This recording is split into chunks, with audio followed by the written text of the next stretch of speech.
Good afternoon. Welcome to today's Fire Engineering Hump Day Hangout. Today, as always, we have a great show lined up for you today. We're switching the gears a little bit from the politics, and we're going to really look at tactics with an emphasis on safety today. We're going to be talking about the fire department response to civil unrest. We have a great guest, a 31-year veteran of FDNY, Battalion Chief Steve Marsar on with us today. Of course, we have my co-host, Frank Ricci, and we have Chief Halton, who just stepped away for a minute, and he'll be back. Before we get started today, I just want to hit the elephant in the room for Frank and I want to extend my condolences to Frank and the entire city of New Haven. City of New Haven received a devastating line of duty death from firefighter Torres working at a two-story private dwelling residential fire. And our prayers are with the New Haven Fire Department, firefighter Torres' family and friends. And I know that's, the department, Frank, that you retired from. And I know all the players involved and very influential in that department as a firefighter, as a lieutenant, a captain, battalion chief, as a drill master. So we know that this really hits home to you. So I wanted to extend my condolences to you as well as the entire city of New Haven today. And just to give a quick little update, we'll turn it over to Frank, is Lieutenant Rankins, who's the lieutenant who's injured and transported to the burn unit following that horrible incident, was released from the hospital home on Sunday. He's recovering for what appears very, very well. So our thoughts and prayers are still with him and his family. So Frank, I know we've spoken multiple times since the incident, but I want to give you a chance if you wanted to say anything to your brothers and sisters in New Haven. We're just real thankful that Lieutenant Rankins is on his way home, and we're just so sorry for the Torres family, and devastating blow, and just really want to thank the fire engineering family. Everybody reached out. New York City Fire Department really stepped up, Steve, and sent their honor guard to really help us get the funeral really tight. It was such a great resource. All the departments that came in for peer support, and one thing that Chief Alston did that I think that was great is that he wanted the entire fire department to be able to go to the funeral. So he got the entire city covered by outside fire departments. And ironically, he was able to use past New Haven firefighters who now work for different departments after they retired, chiefs in different departments, to come back in, and each played a role in a different firehouse. Guys that retired as battalion chiefs that teach at the academy, came in because they had workers' comp coverage. And those towns gave those resources, Hamden, Yukon. We even had a department from New Hampshire that has one of our guys as a chief. I always mispronounce the name of the department, but it's like Swarzy. Is that what it's called, BJ? Billy Gould. Sorry, say it again. Swansea. Billy Gould is the chief of Swansea Fire Department. They sent him down with a company. So all of our surrounding towns and everybody throughout the state really pitched in and outside of the state. So thank you to fire engineering for all they did, all the members that kind of reached out to our members to help out, New York City Fire Department, and all these departments that helped have all our members be able to go to the funeral. It meant a lot. I will start this off with real quick about where you said we're moving to tactics. Well, the one political thing is when we have social unrest and we have riots and we have protests, that's all based off politics. And one of the greatest things in our founding was the ability to peacefully protest, and that needs to be protected. And the fire department is a part of that. So I think it's critical that people can express when they are upset with their government. It's one of those things that makes America great. There are lines that shouldn't be crossed, but we need to support peaceful protest. The other thing just on politics I want to mention real quick on when you're evaluating the department, I'm speaking to people that love the fire service here, so I don't feel I'm speaking out of school, but we had an officer and I think he did a great job, but he was just promoted in March and had, 3 or 4 years on the job. And we had a new guy that, perished in the line of duty, true hero, who had less than 2 years on the job. When you're doing union contracts out there for managers and you're looking at all these savings, you got to really look at grandfather clauses, especially with structural reforms, because all too often they try to push the older and the more experienced people out of the police department, which has to do with protests, and push the experienced people out of the fire department for savings. So if you play a role as a chief in negotiating contracts, you need to make sure the city hall dwellers understand that there's two groups of employee contracts. There's non-hazardous duty and hazardous duty. And we want to make sure that we maintain those senior members and that experience when we're putting forth collective bargaining agreements, and we're empowering volunteers, that we don't push off the volunteers from experience as well. Because if you look across the country, if you have experienced firefighters and junior officers, I'd say you're in still the safety range. If you transpose it and you have experienced officers and junior firefighters, you're still in that safety range. But what we find across the country in paid and volunteer departments is we're faced with this strange dichotomy right now where we have inexperienced firefighters and inexperienced officers. So managers in the volunteer department and the career department need to know, hey, let's protect some of this institutional knowledge, some of this experience. And if it means that we got to make some things to ensure that we have that, it's worth having. But again, Steve, you are a consummate professional, somebody who I've called for advice from the New Haven Fire Department several times. And Steve, when you ask Steve a question, not only does he get back to you, he gets you information to back up what he says and gives you a plan on how to put it in place. So Steve, when COVID happened, you were one of the first guys I reached out to and gave me answers no other firefighter could give me. So you have carte blanche. You're a repeat offender on politics and tactics here. And I will turn it over to Bobby Halton for a little intro because we got FDIC coming up. But I'm really looking forward to being more listening in this podcast today than anything else. And Bobby, you can pass it back to PJ. Well, also on behalf of Fire Engineering, Frank, and to Chief Austin and everybody in New Haven, again, our deepest sympathies on your loss and our joy in the fact that Lieutenant Rankin will be, home soon and recovering, and that is indeed wonderful news. And so, also, Chief Austin and I are working, Fire Engineering and I, on a symposia in honor of Rico, and hopefully be able to raise funds for his family and children, as well as share lessons learned and do a tribute in New Haven. So we're working all that through with the college, and John is taking up the point on that, but he has the full support and backing of Fire Engineering and all the assets that we can bring to bear on that. So again, our deepest sympathies. Is a rough time. Just there's no way to sugarcoat that type of event, and I wouldn't dare try to. So clearly a tragedy all the way around, and we keep going, right? And that's all you can say. So as to summer school, those of you who were misbehaving over the last year and a half in the fire service are all required to come to Indianapolis August 2nd through the 7th to attend summer school, fire summer school.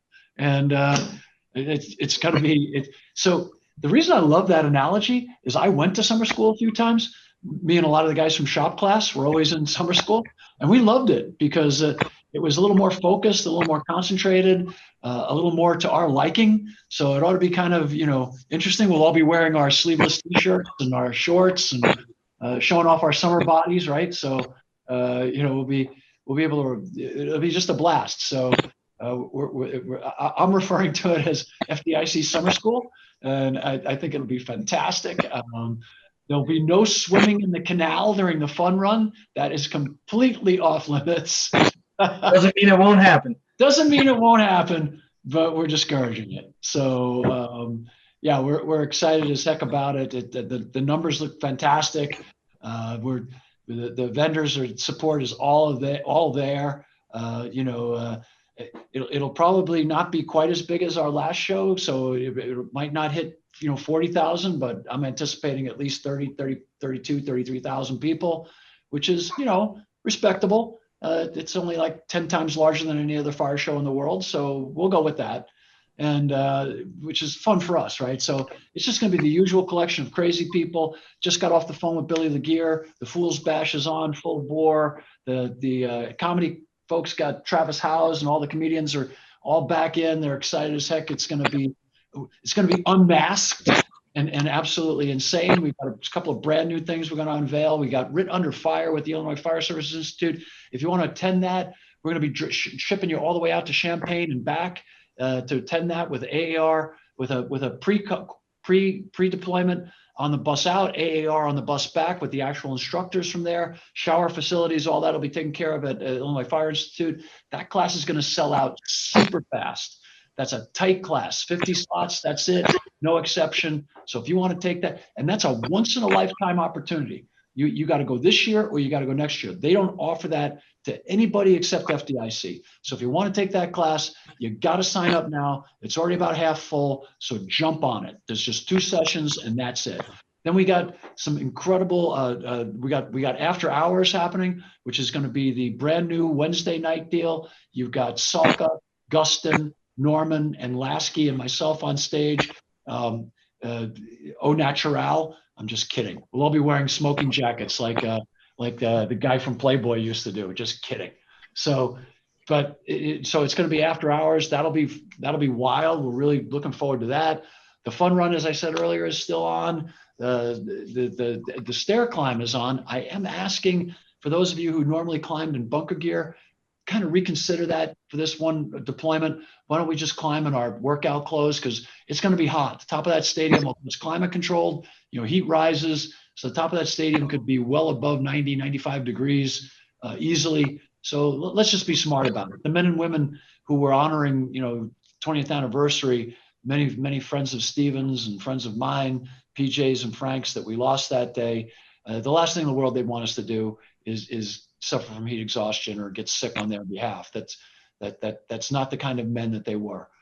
They would want us to be smart. They'd love the fact that we were out there thinking of them, but they want us to be, smart and healthy and do it in a healthy way. So I'm really asking everybody to just show up in your workout gear, enjoy the climb, have a great climb, do it. Think of those beautiful people we lost that day, whether it was Andy or Chief Gansey or, Jack or, all. There's just the 343 incredible human beings who answered the call that day without hesitation and lives were taken tragically. And not only them, I think we walked to honor their families that have gone on so valiantly since then and have been such just incredible examples to all of us about resiliency. Pete's son is on the job now. Pete Gansey's son is on the job now, and he continues to set the bar high. Andy's boy is on the job now. It's just amazing when you think that, it's amazing to an old man like me, to think that these young men who were children of my friends are now carrying on in such an incredible way. And we honor them. I know that Chuck and Joe Downey will both be there, and Chuck and Joe just, their dad, who is a dear, dear friend and an incredible exemplar to all of us, the great Ray Downey. Ray more than anybody would say, yeah, I want you to work out. I want you to work out smart. Don't wear your bunker gear, wear your sneakers and your shorts and have a great climb. And I know Ray would be just thrilled, to see it. And, his motto was still running, and he had the Marine Corps flag, and Ray ran every morning. I don't know if people knew that, but Ray would run even at FDIC every morning. He'd get out and he'd be running early in the morning. And it was a blast because if you went out and ran, you could talk to Ray Downey one-on-one, for an hour. You know what I mean? All you had to do was keep up.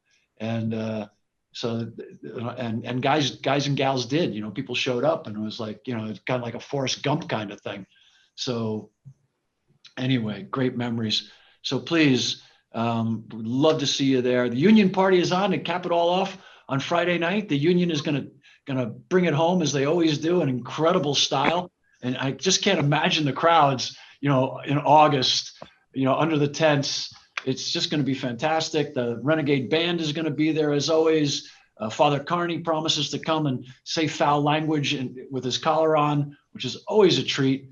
So everything's going to be summer school. It's going to be FDIC summer school.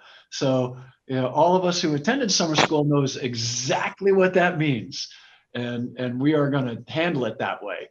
So we're really pumped up and looking forward to it. And so I couldn't think of a better group of men to talk about it with. All of the guys we're talking to, all three of you guys are going to be there teaching, and these are three of the people that when I need advice and counsel, these are three of my top friends that I always turn to. And it's interesting. Bravery isn't defined by going along with the crowd or being part of the data or the big numbers. The brave people are always those people who stood out, sometimes in opposition and sometimes alone. And all three of these men today have done that at great personal cost, and on the national and international stage. And for that, you'll always be remembered. Nobody remembers the clown who went along. You know what I mean? Like, think about all the bands that emulated other bands, right? Like the hair band generation, or the plethora of English rock bands that showed up after the Stones and the Beatles. You can hardly name, you can't even name a fraction of them, but you remember the Stones and the Beatles because they stood out, and that's what made. And eventually everybody figured out that, hey, that's the sound, right? So it was the same thing with all three of these men. They all stood out, whether it was, Steve writing his landmark paper on, and it's interesting, the title, when we talk about profiling, a lot of people take it wrong. They just look at the title. You read the paper and it's phenomenal. The insight in it is phenomenal. And then if you want to read the 10 years later that Steve wrote, again, phenomenal. You got to read it to understand what Steve is talking about. He's one of the most aggressive firefighters I know, but he's not stupid. And that's the point. The whole point of the piece is intelligent aggression. And it's a phenomenal work. And then Frank Ricci and the New Haven 20 and Supreme Court. When you have a Supreme Court case after your name, that's kind of a big deal, just saying. And I don't have any of that. And then PJ, when early on, when we were talking about, the science and transitional attack, him and Sean Gray, they put themselves right up there, right out in front. And now, everybody else is on board, you know what I mean? Which is phenomenal. It's like the Wuhan virus. Say that a year ago, people would vilify you. Now it's like, yeah, it's the Wuhan frickin' virus. So get over yourselves. So it's kind of fascinating how that, being out front, that's courage, that's bravery. Being with the crowd, you remember the mob. And so kind of that's a prelude into what we're going to be talking about today. And one of the things I want people to understand is that lots of times very fine events start off as fine events and end badly. We've had stampedes at concerts, at soccer games, at football stadiums. And what ensues from that, a team wins the Super Bowl, or a team wins a college town wins the championship. Next thing you know, it's pandemonium on the streets. Our job at that point in time is to protect people from the pandemonium, irrespective of what good intentions it may have begun with. Once it turns into civil unrest and rioting and property being damaged, that's where we have to step in, and that's where we have to expose ourselves. And it doesn't mean we're taking a position one way or another as to why the people are out in the streets. You could love the Falcons, hate the Falcons. You could love the Giants, hate the Giants. You could be a Denver Broncos fan or not be a Broncos fan. When people start tearing up the streets because the Broncos won or lost, that's when we have to step in and say, no, we're not going to let you do that, or we're going to clean up the mess you've created. And so Stephen has thought a lot about that because he had to live through it. And so, Steve, if that makes sense to you and PJ, I'll turn it over to you. Does that go with you guys? Sure is. Yeah, Chief. Chief, thank you very much for the kind words. I speak for Frank as well as Steve. Kind words from you like that is greatly appreciated. I'm just happy from sitting in my seat that you mentioned, fire attack and not dollhouses, Ken, Barbies. So I do appreciate that. Thank you. So for everybody to kind of set the stage here, having this honor to have Steve along with us today to talk about his experiences in the city of New Haven with some, responses to some protests and some riots and civil unrest. Sure. He's provided a video for us to view. It's almost 3 minutes long. I'm going to go ahead and share my screen and play that video, and that will set the stage. And then I'm just going to hit mute and sit back and let Steve go with this, because I'm really interested in learning as well. So keep your fingers crossed that the screen share here works.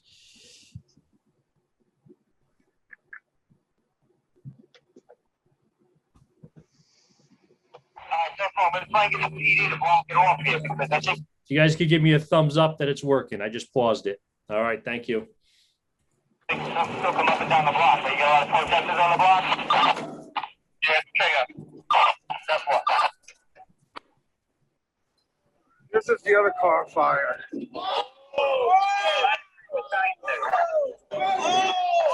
my God. All right, the perimeter surge of 99 University, there's nothing going on.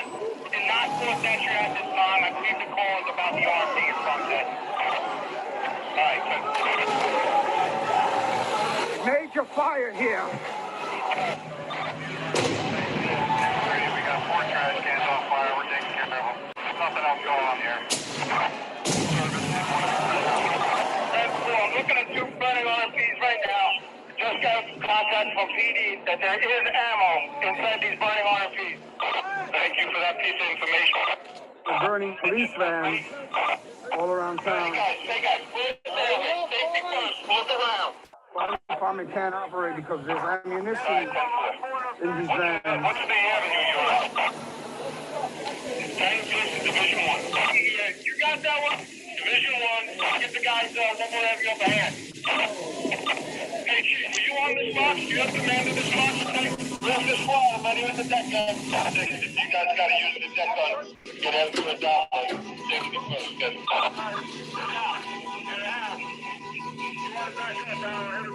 Battalion 6.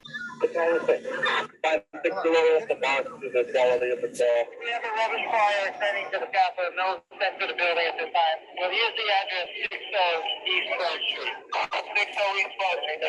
Yeah, 60 East Front. That's for the time 6 4 and for the box position the full rental. 10 for the time 6.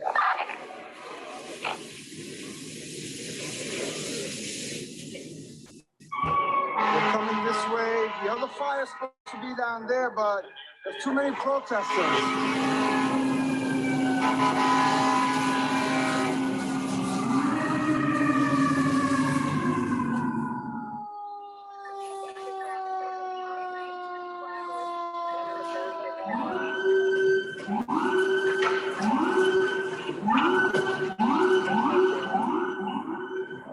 This is unbelievable. This is the worst thing I've ever seen in New York City.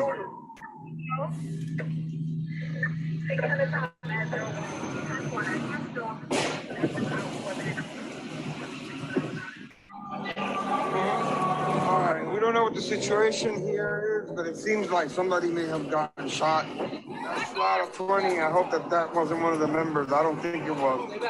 The whole city has erupted in chaos. There are multiple fires all around this area. Looting is rampant. There's rioting going on. It's unbelievable what's going on here.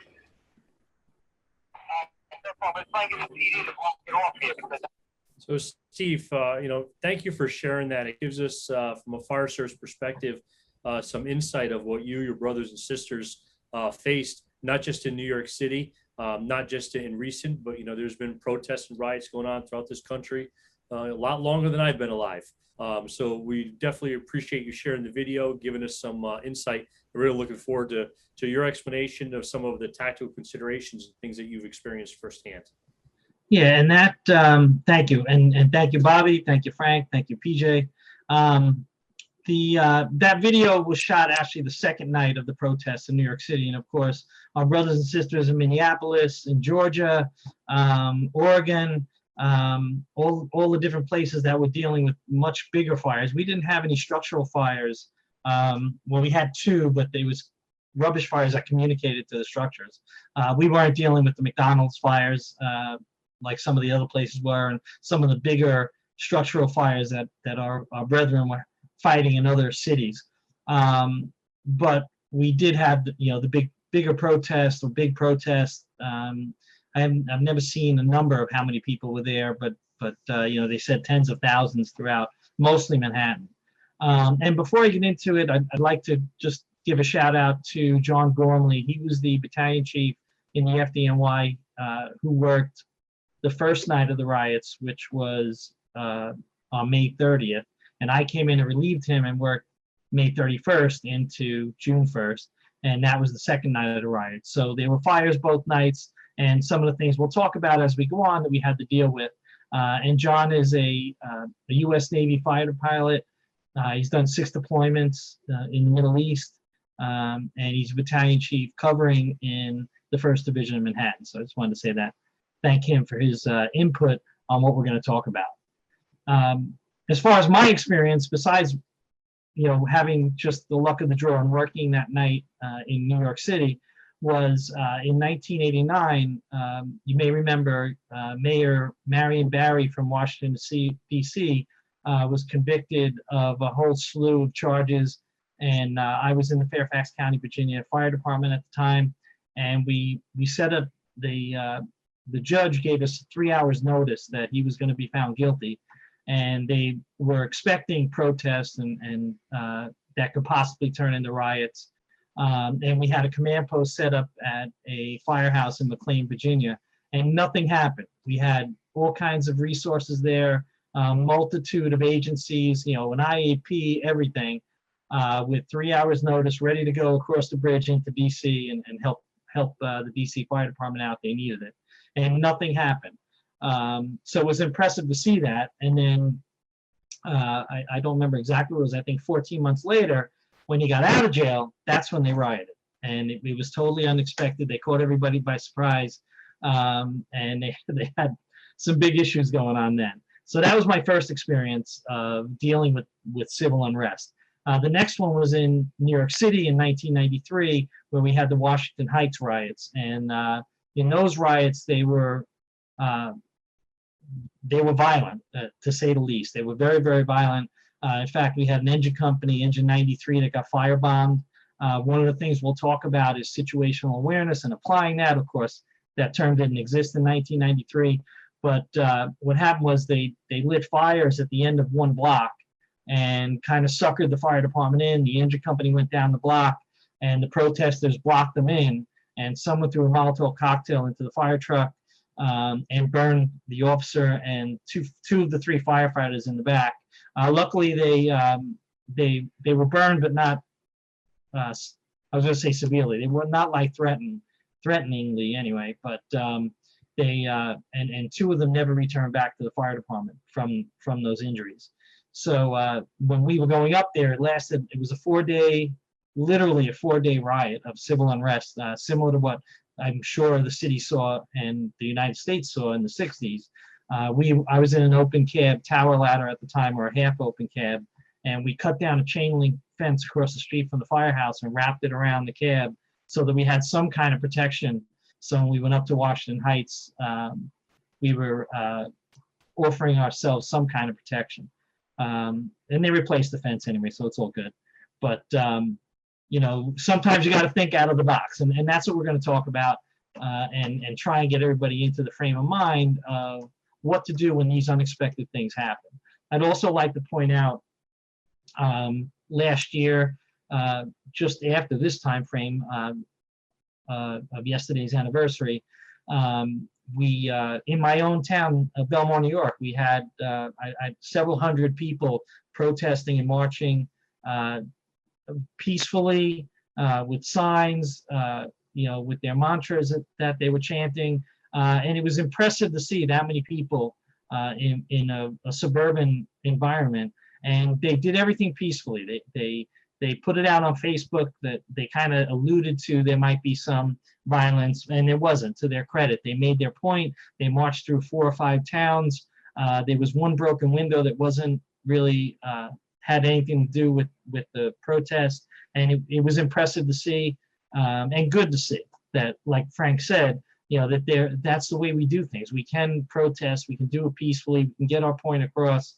As a union member in New York City, we marched across the Brooklyn Bridge several times, of course, on the coldest day of the year, and we had to get permits to do it, so everybody knew what was going on. And the only people that really got mad at us were the taxi cab drivers, but we kind of made our point. So certainly peaceful protests can be had and be done, and we are seeing them now, which is good.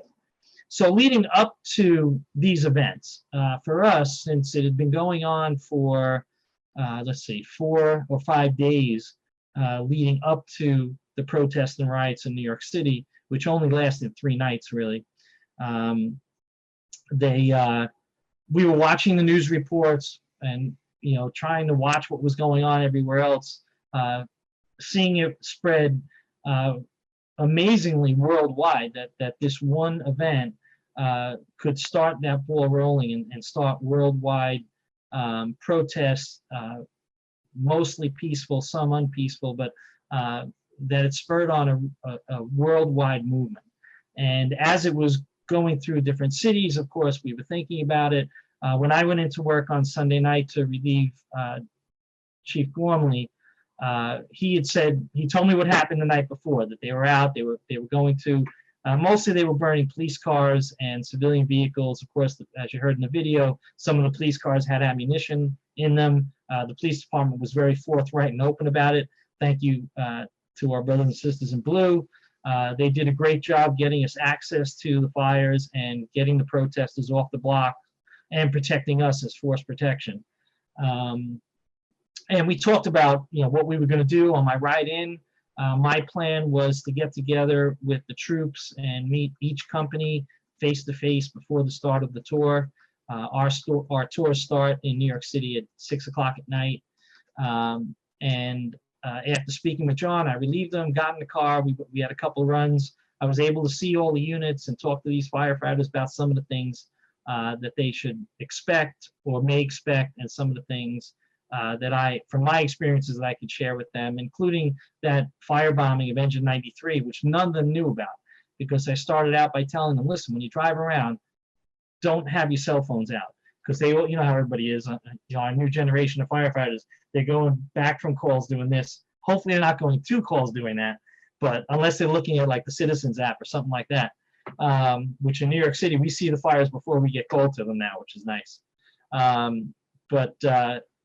told them, keep the windows up in the vehicles, keep your head on a swivel, as John Gormley liked the phrase, and you should be watching out of everything that's going on around you, listening to the radio, not being distracted, wearing your gear on the apparatus, because God forbid something does happen, at least you're afforded some protection with our gear.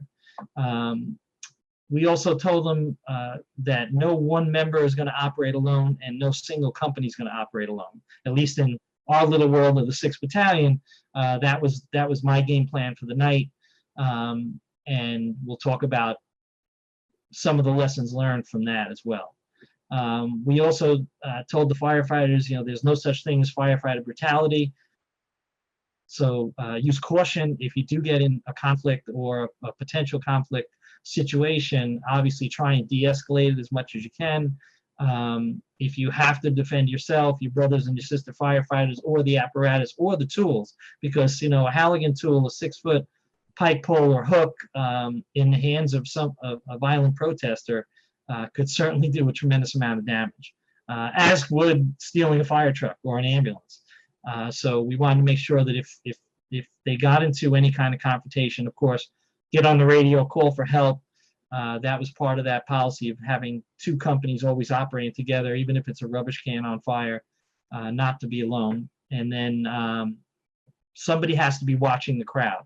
So while some firefighters are handling the situation, other firefighters should be surveying the crowds to make sure things aren't escalating, or the fact that they're on social media now, and a 10-second clip of social media could cause another firestorm of issues, as we see on a regular basis with, unfortunately, around the country. We also told them to make sure that some of the expectations we have, we call it fear, the abbreviation FEAR, false expectations that appear real. We wanted to keep our focus and our situational awareness based on reality, not how we wanted it to be, not what we think it's going to be, but what's going on. And to do that, at the start of the tour, after meeting all the companies, I went to the police command post, the NYPD command post outside of Union Square. I met with the lieutenant there. We exchanged phone numbers. I got the name and phone number for the area command that they were using, just in case we needed it.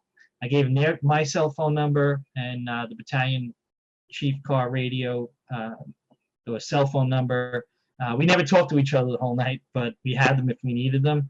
And we also, because of the technology that we enjoy, we were able to monitor the police channels. And Engine 3, which is one of our communications units, I had to call them because we have these 16 channel radios now with 3 or 4 zones. So I'm not sure what the math is on that, but it's like 42 channels we can use. And I had no idea how to listen to the police radios, and the communications engine was good enough.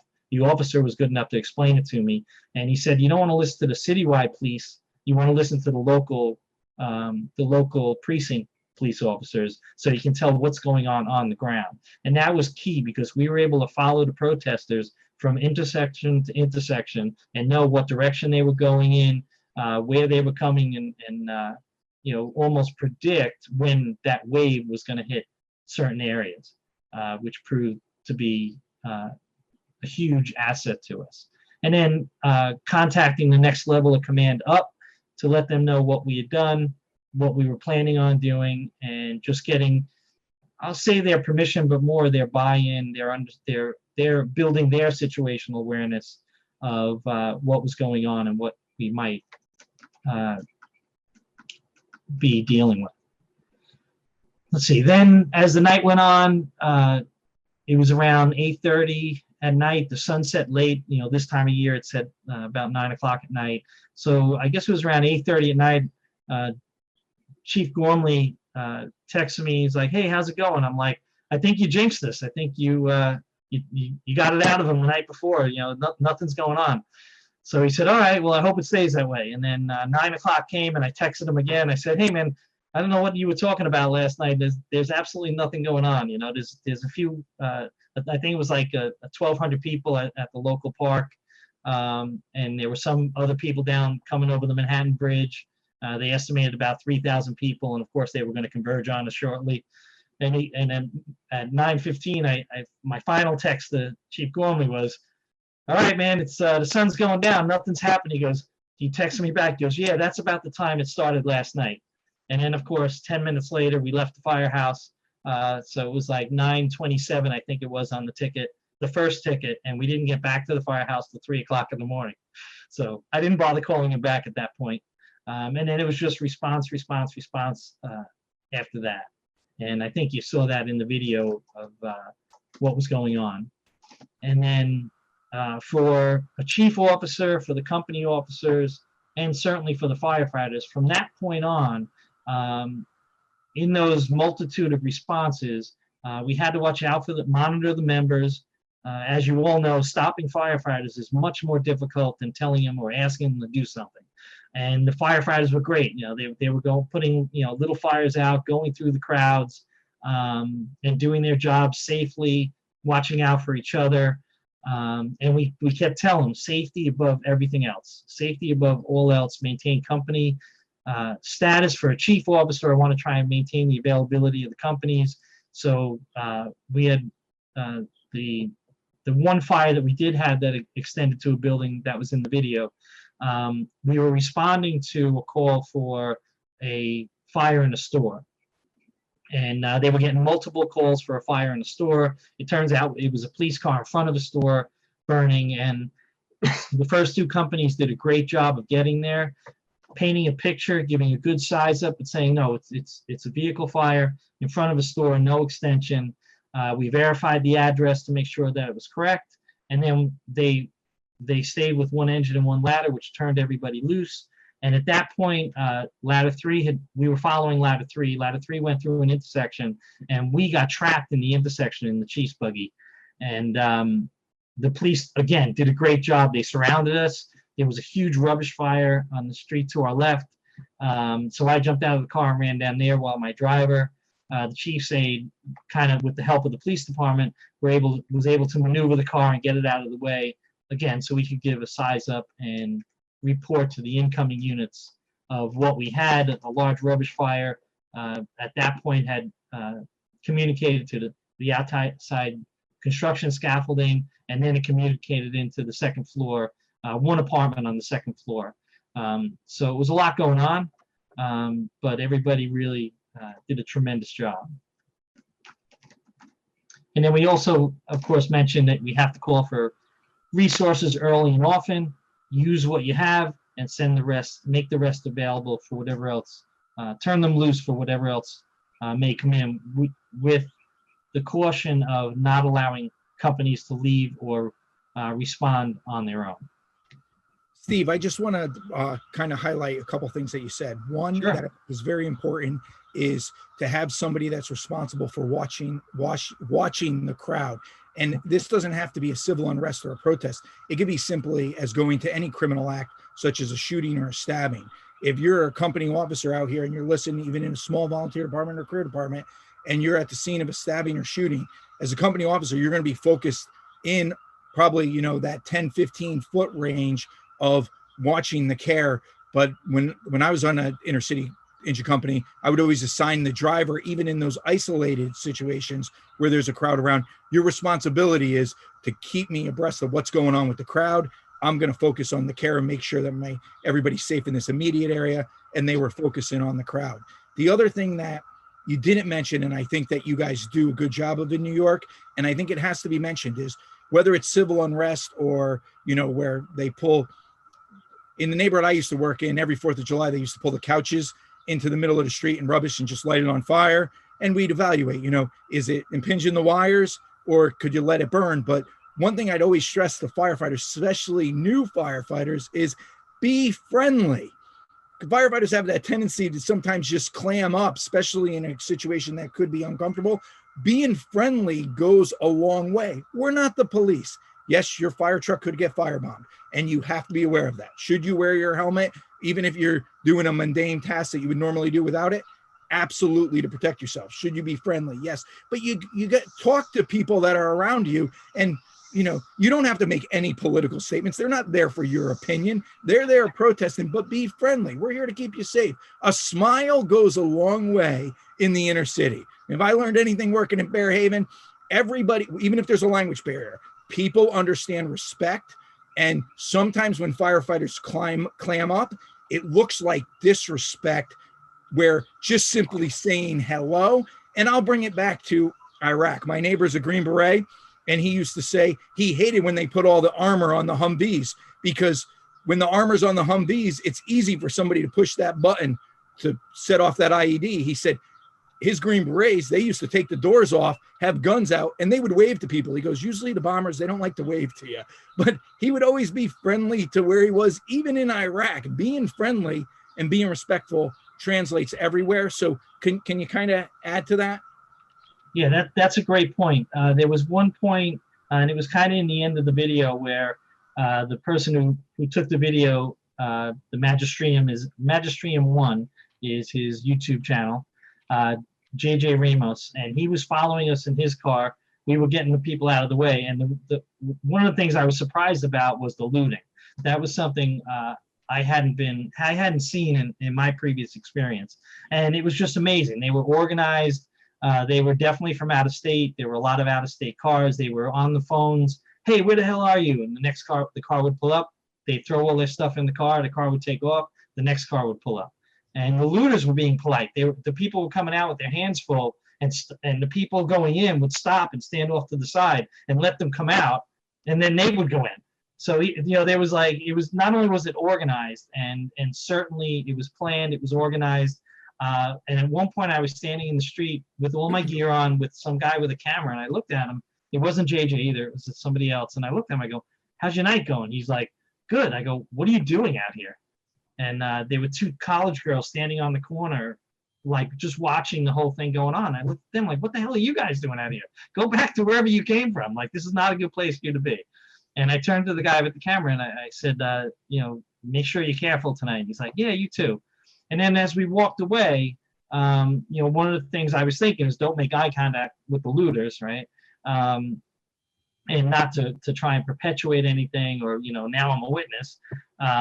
Trying to get back to my car to get the cell phone so I could start taking pictures and videos of their license plates.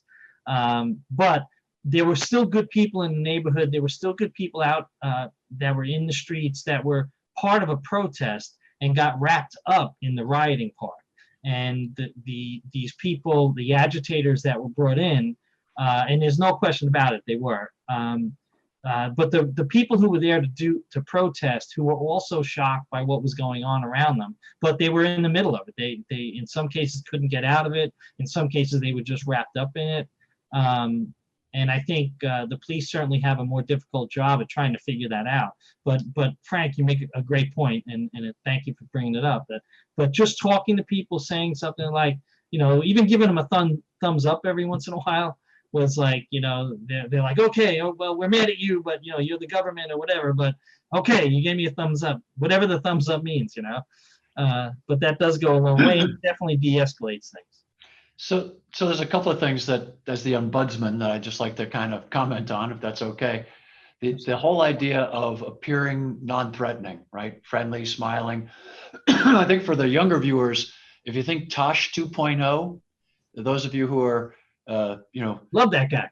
Yeah, everybody does, because Tosh says the most incredibly offensive, rude things, but he always has this incredible smile. The guy has got this just infectious smile, and so he gets away with it because he's smiling at you when he's saying it. So most comedians understand that they've got this great smile going, and it lets people know that, hey, I'm just doing my job here. You know what I mean? I'm just trying to get through the day.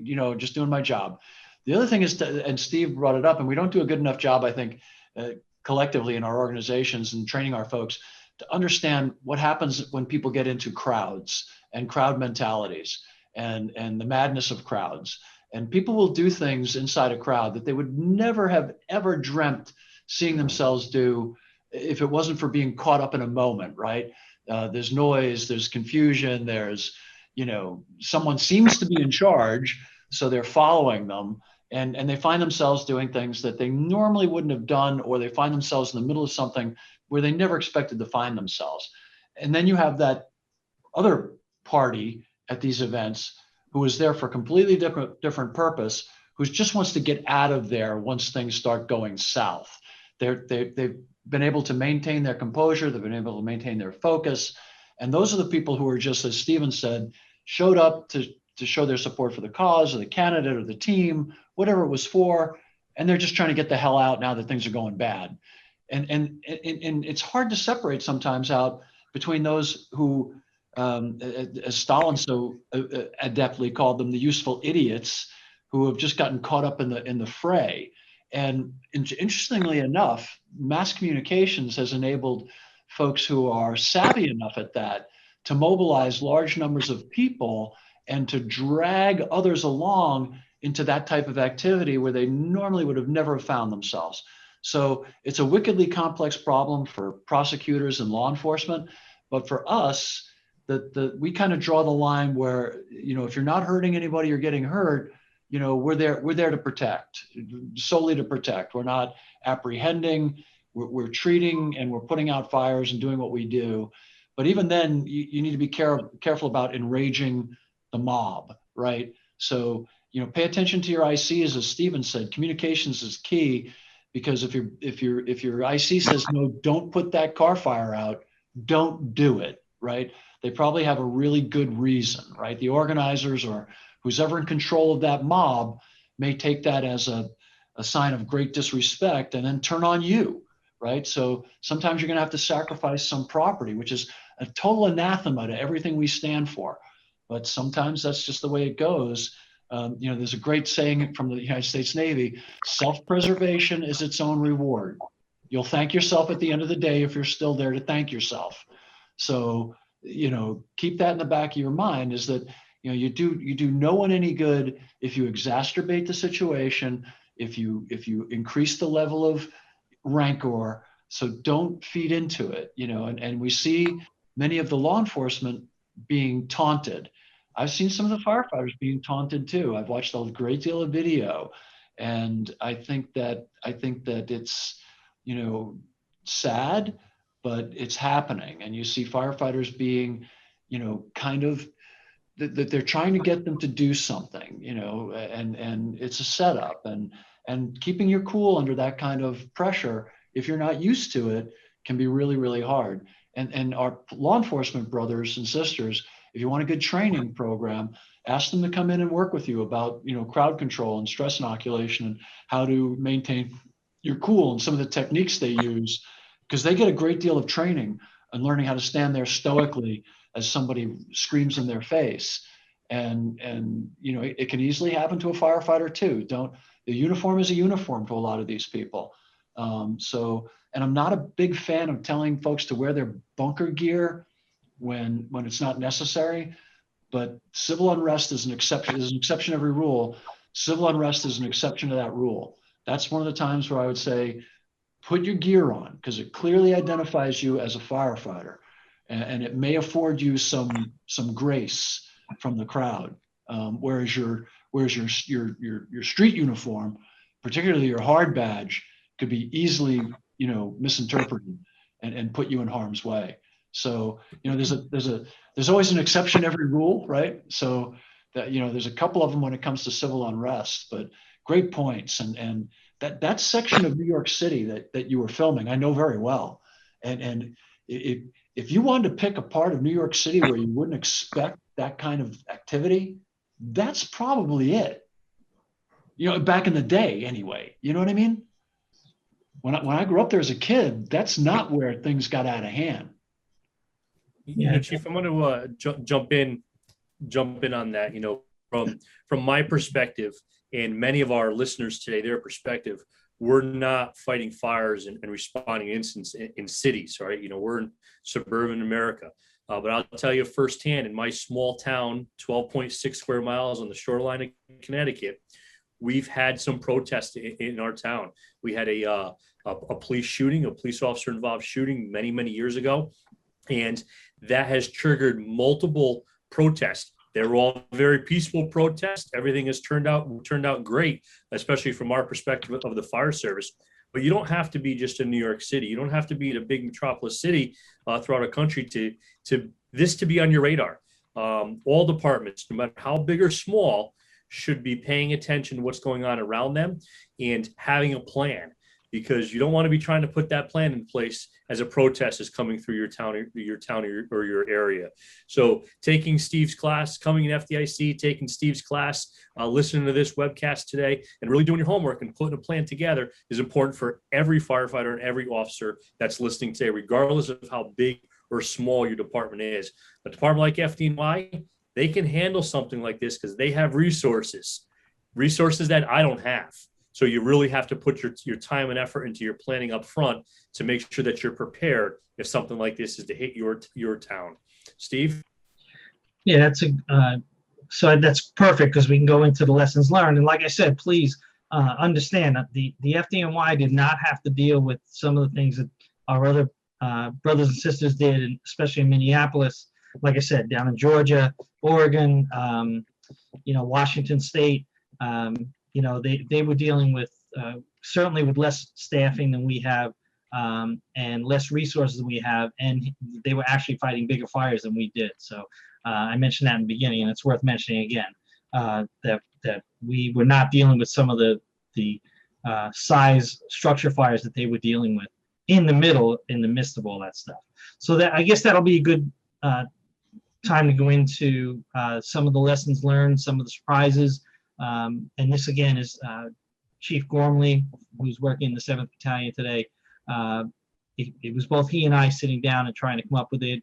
Also using the written material that the FDNY has, because we have a multitude of policies, procedures, and stuff, and from the 60s that have been updated over time, but specifically about civil unrest. So some of the things were taken from there. So some of the things that we learned were obviously flying debris from protesters. We had one person jump on the back of one of our ladder trucks and spray paint, whatever he spray painted on there. Not a big deal, but getting him off the fire truck was key. We also had another protester who was running from the police and jumped under a fire truck. And in just a split second, had that fire truck driven away, that person would have been a wet spot in the road, right? And certainly, we wouldn't have known about it. So again, keeping awareness of what's going on around you And we were lucky that somebody saw them jump under the fire truck and say something, because, you know, seconds later they were leaving. The protesters, like I said, the vandalizing, jumping on the fire apparatus, things like that. Heavy smoke in the streets. So now you have thousands of people or hundreds of people protesting in a smoke condition, and we're driving through that smoke condition. We have to be aware that there may be people that we don't see. So we're in our big fire trucks. You got to respond slowly, cautiously, and with purpose. Setting up a command post, you know, maybe having it as a moving target, you know, so it's not a stationary place, and it shouldn't be in the hot zone, but certainly we were in the hot zone. Compared to active shooters and hazmat, we were in the hot zone. But keeping that command post as a moving target rather than a stationary command post was key. And setting up an area command, which we didn't really do. They did a little better the first night, not so much the night I was working, because we had more calls. And the next two nights where they moved over to Brooklyn and up in Harlem, setting up almost like an area command for more, where one chief officer is overseeing an area rather than just companies. And that could be by blocks, it could be by a town, it could be by neighborhoods, whatever. But rather than having people racing back and forth and taking a chance of having too many units in one small area at one time. We already talked about the ammunition burning in the police cars. Keep an eye on that, and maintaining a secondary means of egress, leaving yourself an out, both personally, you and your partner, and your company, and that goes along with not letting any of the companies operate alone. Let's see. We talked about monitoring the police frequencies, which in some municipalities you don't have that option. In my volunteer fire department on Long Island, we do not have the option of monitoring the police frequencies. So we have to grab a police officer and stay close to them, and that to build our situational awareness. That's unfortunate, but that's just the way it is. Making sure that we hold strict accountability of the members, the officers. As a chief officer, maintaining strict accountability of my companies and my officers, and as a company officer, maintaining the accountability of my members all the time. And that goes again with not operating alone as an individual firefighter, as an individual company. And then remembering that this is not operations as usual. As Gordon Graham says, it's a high-risk, low-frequency event, and those high-risk, low-frequency events are the ones that get us in trouble. So we have to maintain accountability and keep ourselves situationally aware of what's going on. And like I had mentioned, the looting was a surprise to me. Some of the things I thought about while we were in the middle of it was don't make eye contact with the people that are breaking the law. Notify the police department so they can build their situational awareness, and they can piece together what's going on. Get that notification out there. Maybe note vehicles and plates. I didn't do that outside my chief's vehicle. Once I got in the buggy, that's when I took out the camera and started taking pictures of license plates and things like that.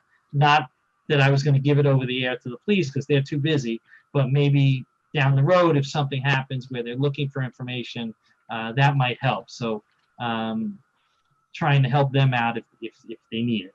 And we already mentioned about leaving ourselves an out of that situation. And I think the big thing overall is get in, perform your job, and get out. We limited, or in some cases didn't do any kind of overhaul. Hydraulic overhauling. Put the fires out, spread the garbage out if that's what's burning, and move on. And I think that was Steve, you stress the importance of planning, and I can't stress that enough because most departments, even smaller city departments, aren't New York City with the way you're set up. And when it comes to planning, you can't just plan this as the fire department. This has to be a joint plan with the police department. And I always like to say in the incident command system, the section for police is like a black hole. And I've been in several situations, even in an active shooter situation, where you want to get, maybe not right on the street, but somewhere in your remote command, there has to be a police officer assigned with the fire chief officer where you guys are tied together. And when the cop tries to leave the command post or go walk away to take their cell phone, because they will, you have to go with them. So your command officer needs to know that they're pinned with that other police officer. And you have to make sure this one other critical thing. Just because you have a police officer assigned to the command post doesn't mean that he was given operational authority to make decisions. You need to make clear in the plan that whoever is in the remote command post, if you got a moving command post and you're all in a Suburban and you're driving around, which is another, like, whoever's in that car as the liaison for the police department, they have to have operational authority to make command decisions, just like it was the chief of police saying it. And don't miss that, because if you miss it, you could be dealing with bureaucracy when your members need help. And you have to build those relationships ahead of time. That they have to be built ahead of time. In my case, where I stopped at the command post, that was I don't know, only a couple hours before the fray started, but it was ahead of time. We at the chief staff levels, they have those relationships with the staff of the other agencies, but on the ground, we generally don't. So you have to make those relationships ahead of time. If you're in a firehouse next to a precinct or in the same area as a precinct, those relationships have to be forged way, way ahead of time by the company commanders with the police, their counterparts on the police side, so that when that facial recognition of who is going to be there, who you can count on, that went a long way during the night. A lot of times we were smiling at each other like, "Hey, you okay? Yeah, we're okay." And as they were running down the street going somewhere else. So forging those relationships ahead of time are key. So great point. Steve, I know these guys may stay on for a little longer. I have to go back to work, but it's been great to spend lunch out here with you guys. Everybody check out Steve's class at FDIC. I also will be teaching Monday on a workshop, Tactical Leadership, how to increase your influence and build your command presence.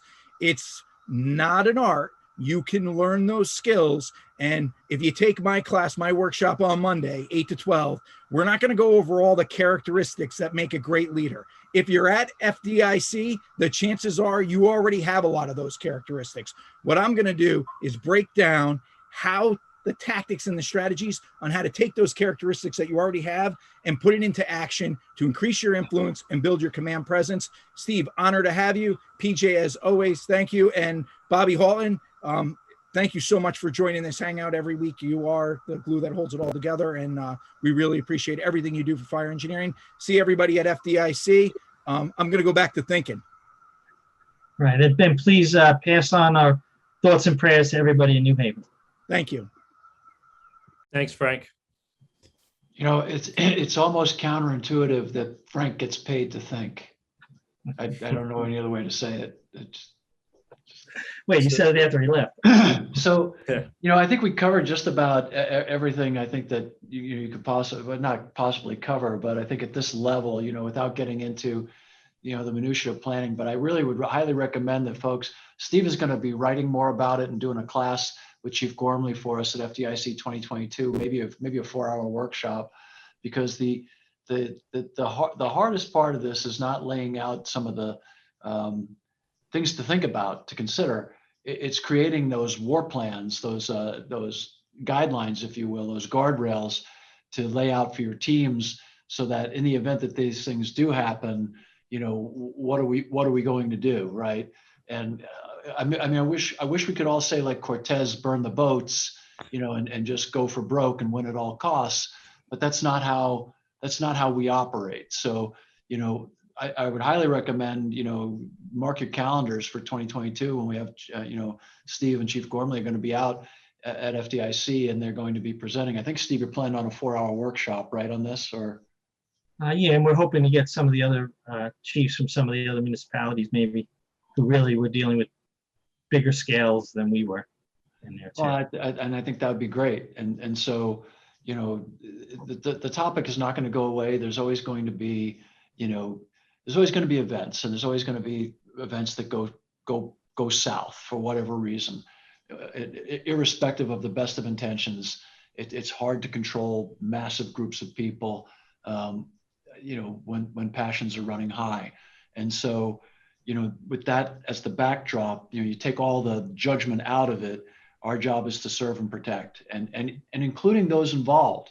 We don't pass judgment when one of them gets hurt or one of them needs our help as well. So you just, lots of times people want to play judge and jury. That's not who we are. So all those guide rails, keep Tosh in the back of your mind, and try to, just try to persevere. So I want to say thanks to Steve for doing this, and PJ, Frank.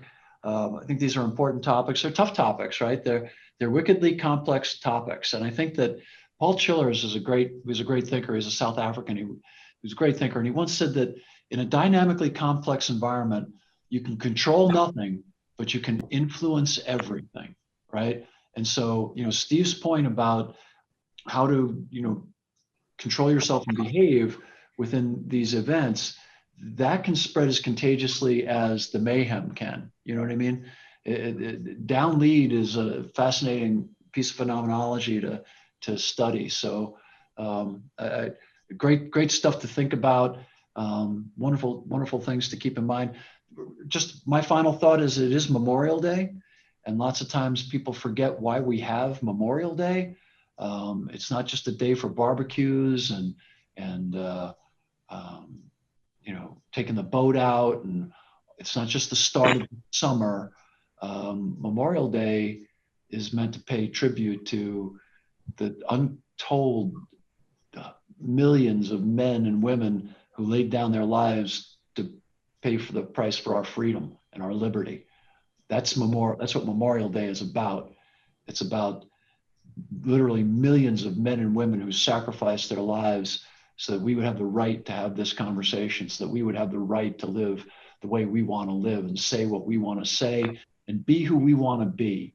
And that's what America is all about. Unlike any other country in the world, America did not start off as a geographic footprint, although now it is. It started off as a destination, as a quest for freedom.